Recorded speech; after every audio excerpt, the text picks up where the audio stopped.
हर हर महादेव किसान भाइयों, मैं लवकुश पाल आपका स्वागत करता हूं आपके अपने YouTube चैनल यल के पाल खेती बाड़ी में। किसान भाइयों, आज की इस वीडियो में हम बात करने वाले हैं गेहूं की फसल में सल्फर के फ़ायदे के बारे में। इस वीडियो में ये जानेंगे कि गेहूं की फसल में सल्फर के क्या क्या फ़ायदे हैं, यदि हम सल्फर का प्रयोग करते हैं तो हमारे फसल के अंदर क्या क्या फ़ायदे मिल सकते हैं, और यदि हम इसका उपयोग नहीं करते हैं या इसकी कमी हमारे फसल के अंदर रह जाती है तो हमें इससे होने वाले कौन कौन से नुकसान गेहूं की फसल में उठानी पड़ सकती है। तो चलिए वीडियो को शुरू करते हैं और जानते हैं कि गेहूं की फसल में सल्फर के क्या क्या फ़ायदे हैं। तो पूरी जानकारी के लिए वीडियो में अंत तक बने रहें। सबसे पहले आपको बता दूं किसान भाइयों, इसे गंधक के रूप में भी जानते हैं और सल्फर आपको तीनों रूपों में उपलब्ध हो जाता है। मतलब इसको दानेदार के रूप में भी इस्तेमाल कर सकते हैं, पाउडर के रूप में भी, और तरल के रूप में भी आप इसको अपनी फसल में इस्तेमाल कर सकते हैं। यह हल्का पीला और हल्का सफ़ेद रंग का होता है। किसान भाइयों, यह हमारे गेहूं की फसल में 4 तरह से काम करता है। अब ये 4 तरीके कौन कौन से हैं ये जानते हैं। तो सबसे पहले आपको बता दूं कि यह हमारे फसल में खाद के रूप में काम करता है, फफूंदनाशक के रूप में भी काम करता है, कीटनाशक के रूप में भी काम करता है, और तो और यह पीजिया टॉनिक के रूप में भी हमारी फसल में काम करता है।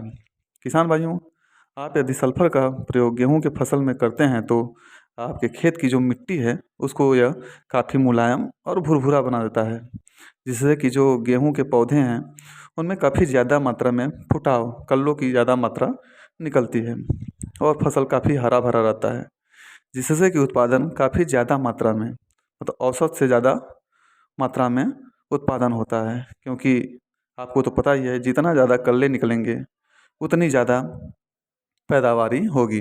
अब बात करते हैं कि सल्फर की कमी से क्या क्या नुकसान होते हैं। यदि सल्फर की कमी आपकी गेहूं की फसल में रह जाती है तो पौधे हल्के पीले होने लगते हैं। इसके साथ ही पौधे की बढ़वार भी कहीं न कहीं रुक जाती है। किसान भाइयों, जब भी आपकी गेहूं की फसल में हल्का पीलापन और उसकी ग्रोथ सही से नहीं हो रही है तो आप यह अंदाज़ा लगा सकते हैं कि आपके खेत में, फसल में सल्फर की कमी है।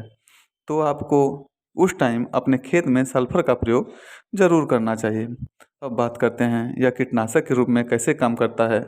तो किसान भाइयों, गेहूं की फसल में यदि किसी भी तरह का कोई मक्खी, कोई कीट या कोई थ्रिप्स का अटैक आपकी फसल में देखने को मिलता है तो सभी प्रकार के कीटों को यह खत्म कर देता है। सल्फर का प्रयोग करने से सभी प्रकार के कीटों से मुक्ति मिल सकती है।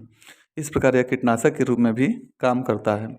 अब बात करते हैं यह पीजिया टॉनिक के रूप में कैसे काम करता है। तो सबसे पहले मैं आपको बता दूं कि किसान भाइयों, आपके फसल के पौधों के अंदर जितना भी क्लोरोफिल की मात्रा होती है, जितने आपके पौधों को क्लोरोफिल की ज़रूरत होती है, यह मात्रा तभी पूरी होगी जब आपके फसल में सल्फर की मात्रा पूरी होगी। इससे आपका पौधा हरा भरा होगा, पौधों को क्लोरोफिल की मात्रा पूरी मिलती रहेगी। इससे पौधों की अच्छे ढंग से बढ़वार होते हैं और यह किसान भाइयों फंगस से भी आपकी फसल को बचाव करता है। सल्फर के प्रयोग से इस प्रकार 4 तरह से आपकी फसल में यह काम करता है सल्फर। इसलिए सल्फर का प्रयोग आप लोगों को अपनी गेहूं की फसल में ज़रूर करनी चाहिए। अब बात करते हैं इसकी मात्रा की, इसकी कितनी मात्रा खेत में डालनी चाहिए। तो किसान भाइयों, सबसे पहले तो आपको कोशिश करनी चाहिए कि आप अपने खेत के अंदर गेहूं की जब बुआई करते हैं तब उसी समय लगभग 5 से 7 किलोग्राम प्रति एकड़ के हिसाब से सल्फर का उपयोग कर दें। इसका उपयोग आप पाउडर के रूप में भी, तरल के रूप में भी पानी के साथ मिलाकर, या फिर दानेदार खाद के साथ भी मिलाकर कर सकते हैं। उम्मीद करता हूँ किसान भाइयों जानकारी आपको अच्छी लगी होगी। वीडियो को ज़्यादा से ज़्यादा लाइक और चैनल को सब्सक्राइब ज़रूर कर दें। धन्यवाद।